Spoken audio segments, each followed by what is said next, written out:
আমরা কিন্তু যে কল্যাণী এসেছি, কাঁচনাপাড়ায় নেমেছি, ফুচকাপাড়ায় গেছি, যে এইখানে আসবো না তা কিন্তু না।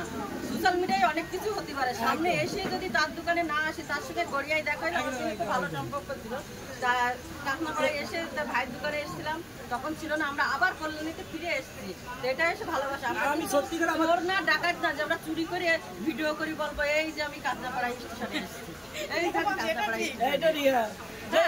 আমরা সোশ্যাল মিডিয়ায় যাই কিছু হোক না কেন, ও আমার দিদি বলে দেখেছিল, আমি ভাই বলে দেখেছিলাম, মধ্যে একটু অমিলন আমরা করিনি, কিন্তু মানুষই করেছিল, কিন্তু আমাদের সেটা মিটিয়ে গেছে।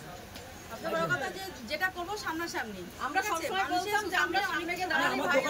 আমার দোকানে যে আসবে, যার সাথে ঝামেলা হোক, সবাইকে অলওয়েজ ওয়েলকাম। আমার দোকান একটা প্ল্যাটফর্মে ভালোবাসার জায়গা, তার সাথে সত্যি আমার সোশ্যাল মিডিয়া, কিন্তু খাবার দাওয়ার সাথে কিছু নেই। আমার যদি খিদে পায় চাঁদপাড়াতে, আমি নিশ্চয়ই যাবো ভালো হোটেলে, পয়সাতে যাবে।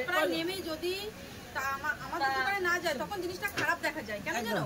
যেহেতু তার সাথে আমাদের একদিন দেখা হয়েছিল, তো চাঁদপাড়ায় নেমে যদি আমাদের মানে ওভারটেক করে যদি অন্য জায়গায় যায়, সেটা আমরা এখানে এসেছি, তো আমরা চাই, আমরা যাওয়ার সময় এখান থেকে ঘুরে গেছি, আবার আসার সময় এখান থেকে ঘুরে বাড়ি যাবো। এটাই হলো মানুষের ভালো। চলো, অনেক দেরি হয়ে গেল, আমার বাড়িতে নিয়ে যাবো, তার বাড়ি থেকে আড্ডা হবে। চলো চলো, টাটা, ব্যাক আপ।